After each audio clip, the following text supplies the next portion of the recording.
Microsoft's making a big bet with 4K gaming in the Xbox One X, but is it worth the hype? Today we're going to find out in our review. Stay tuned.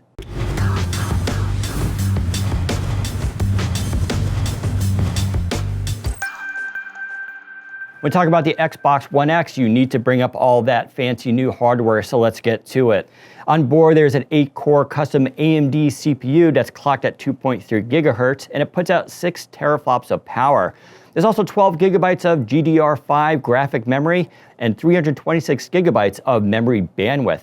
All that results in a 40% more powerful console, at least according to Microsoft. Rounding out some of that hardware, of course, is the 4K UHD Blu-ray player. There's also HDMI 2.0B on board for output that also supports AMD FreeSync, which is excellent. There's also an HDMI in port, that's 1.4. You get 3 USB 3.0 ports, as well as Ethernet, optical audio out, and a few other tidbits as well.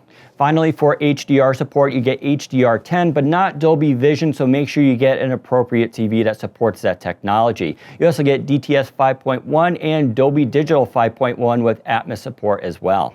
So you may be curious about the heat output of this device. After all, it's a lot of power under one hood, but no worries there. Now, there is a lot of heat that comes out the back vents, specifically in 3 different areas. And it's about 150 degrees Fahrenheit or 65 degrees Celsius of heat that comes out. That's very hot, but don't worry about the actual console. The top of it stays very cool to the touch. In fact, it barely gets warm. I'm very impressed. Now, not only is it cool, but the fans themselves are exceptionally quiet, so you're not going to hear any whirring to distract you while playing video games. Comparing the Xbox One X to its predecessor, the One S, there are some unique differences. Now, Microsoft claims the One X is its smallest console ever made, and there's some truth to that. It is actually shorter than the One S, and it does have an overall smaller volume, but it is still a bit wider and has a larger footprint, so that's a little bit hard to wrap your head around, but just know the One X is pretty tiny. In fact, it's packed so tightly, it's very dense and there's no empty space on the inside, versus the One S, which clearly has a fan on top and some empty space for cooling on board. That makes the One S also slightly louder compared to the One X. So I really like the design that they've done here, and that's partially due to the Surface team being on board with the hardware design. When it comes to internal storage, the One S comes with many options, including 512 gigabytes, 1 terabyte, and 2 terabyte, whereas the One X only has 1 terabyte at time of sale. Now, all those are hard disk drives, which is a bit unfortunate. I would have preferred the One X to have a faster SSD on board, but that probably would have driven the cost up beyond its $499 price point.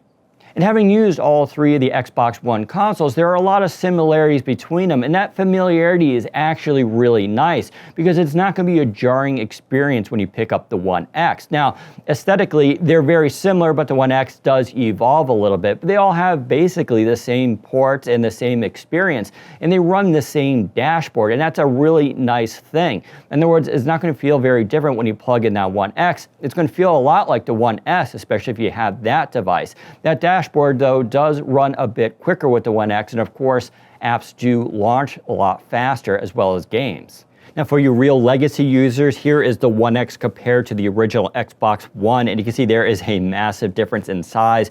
Don't forget the One only has a standard DVD player versus the Blu-ray, but the One does have Kinect support, which of course the One S and the One X have since ditched. All right, let's get real and talk about gaming on the Xbox One X. So there are 3 different levels we need to talk about. There's actual 4K gaming, so things like Gears of War 4 and Killer Instinct already support this. Of course, you'll need a 4K TV to appreciate that, and moreover, I recommend getting the largest TV you can afford. And I do have to say, 4K, while nice, is not as dramatic as when we went from standard definition to full HD.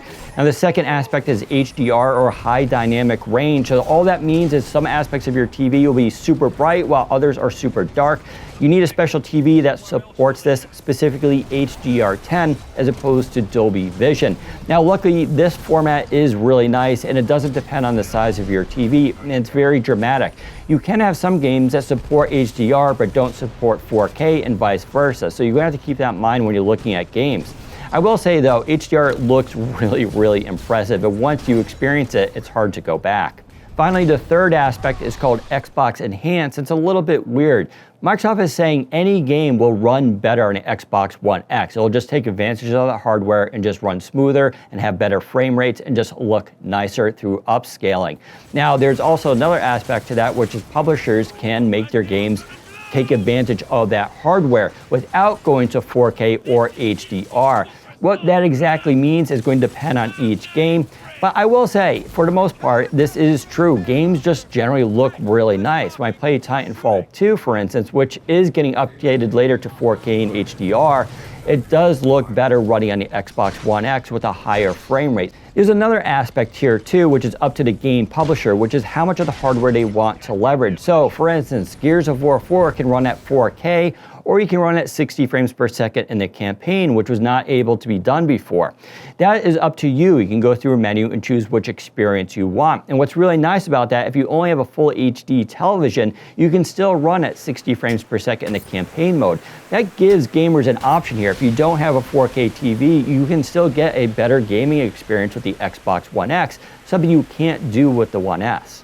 From my personal experience, 4K gaming looks really nice, but if I had to choose between it or the higher frame rate, well, I'm going to go for the higher frame rate, at least if it's like a first-person shooter. I hope more game publishers will give users that option going forward as well. Now, when it comes to media, for instance, Netflix or Amazon, the One X basically performs the same as the One S. You can still do 4K and HDR in Netflix, and it looks really nice, but I can't say there's necessarily a performance difference in that experience versus the One S. Now, when it comes to those games, Microsoft claims there'll be around 70 titles at the time of the Xbox One X's launch come November 7th. Now, a lot of those will be indie, some of those will be mid-range, and some of those are Microsoft Studio titles like Halo, Gears of War 4, Killer Instinct, and Minecraft. Later on, we can expect PlayerUnknown's Battlegrounds as well as Wolfenstein 2. Altogether, there's 150 titles already announced so far for the Xbox One X that can leverage its power. And while that's very impressive, I do agree with the criticism here that there isn't a significant AAA launch title that's coming with the Xbox One X that is a console exclusive. Sony has been doing an excellent job of getting console exclusives, and I wish Microsoft would do a little bit more here, as I think it could really benefit the One X. As of right now, you're going to get a lot of your previous games that will get updated to it and leverage its support, but there isn't anything really significant that's launching right now. All right, so real talk, what do I think of the Xbox One X? Well, as a standalone console, it's really nice. I like the design a lot. I think it'll look great on any AV center, and I don't see a lot of people complaining about it, so that's excellent. In terms of game performance, everything does really play nice on it. Now, is that worth $500? That's gonna be up to you, and it also is going to depend on your TV and audio setup. Obviously, people who have 4K OLED TVs at 65 inches are gonna really appreciate what this box can do. If, however, you have a 40-inch Full HD TV, well, you can still get a lot of benefit there, including higher frame rates for some games, especially newer ones that are coming out. Now, if you like watching movies and TV on Netflix, well, the HDR support and 4K abilities are also great, but it also depends on your TV as well. And you can do a lot of that with the Xbox One S, which is $150 cheaper. If, however, you were coming from the Xbox One and you had to choose between the One S and the One X, I would still go for the One X. After all, it is more future-proofed. And there are some things here that are missing. There's still no HDMI CEC support, which controls peripherals connected to the device. Perhaps the other downside, of course, is that there aren't a lot of launch titles here, and that is a bit of a downside. But what's nice is your entire game library, including stuff coming from the original Xbox 360, will be able to play on this. And I really enjoy the fact that there's a lot of continuity here. There's really no difference between the Xbox One, the One S, and the One X in terms of overall experience. It's all very familiar. What you're getting is a very powerful Xbox One S, and that's okay. We didn't really want to have a new console generation. We had to throw out all your old games or worry about backwards compatibility. Here, I think Microsoft succeeds. Don't forget, this is a $500 console, but it does 4K gaming. While the PC gamers have been doing that for years, they've always been paying a lot of money for that experience. The only downside I see here is that you will eventually need to get a 4K TV. Luckily, those are dropping down in price, and I expect this holiday season for them to come down even further. Another downside to the One X and all the Xbox One consoles is there is no VR support. Now, I still find virtual reality a little bit gimmicky, or rather it hasn't found quite its niche yet. Sony seems to be having success with its system, but I'm not necessarily convinced it's there yet. Microsoft seems to want to have a wireless system before they enable VR, and I do expect something like that to happen maybe in 2018 or 2019. But if you're looking for an add-on, that is not here yet, and that's a bit unfortunate considering Windows Mixed Reality just launched.